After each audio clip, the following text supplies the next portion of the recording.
Bagaimana persiapan yang sudah dilakukan oleh pihak pemerintah dan kepolisian agar mudik di Aceh ini selamat dan aman?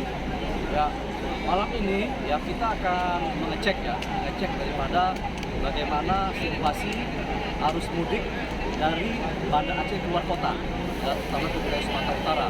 Nah, kita lihat malam ini tanggal 22 April 2022 telah terjadi lonjakan penumpang.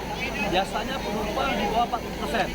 Nah, kita lihat adanya peningkatan ini karena banyak mahasiswa-mahasiswa yang berada di kota Banda Aceh, mereka sudah melakukan libur dan pulang ke kampung halamannya, terutama di wilayah Sumatera Utara dan sekitarnya.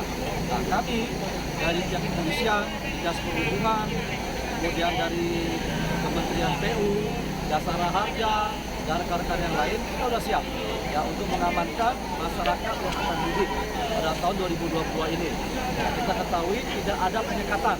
Ya, tidak ada penyekatan di batas antara Sumatera Utara dan Aceh pada saat 2 tahun yang lalu. Nah, ini silakan masyarakat bisa masuk ke Aceh maupun keluar dari Aceh. Namun, ikuti protokol kesehatan. Kami melihat tadi masih ada beberapa penumpang yang belum booster. Ya, mereka masih vaksin yang kedua.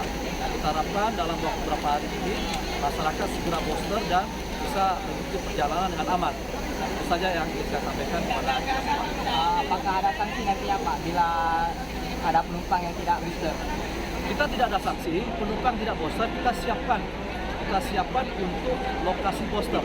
Nanti kita akan buat di terminal ini, yang tidak ada kita siapkan karena tenaga kesehatan sudah ada. Jadi mereka turun dari mobil untuk booster. Insya Allah aman. Kapan itu Pak? Apabila tersedia poskonya? Paling lambat hari Senin atau Selasa kita siapkan. Ya. Nah, baru malam ini terjadi lonjakan penumpang. Kemarin belum ada. Ya. Pak, tadi sendiri selama ini di beberapa hari ke belakang sudah dilakukan ramcek oleh Disub. Apakah kendaraan transportasi yang ada di Aceh ini akan melakukan mudik ini sudah dipastikan dalam kondisi aman? Sejak 4 hari lalu kami sebenarnya sudah melakukan ramcek ya beberapa titik yang sudah kenal. Nah, memang kita temukan bahwa rata-rata kendaraan penumpang ini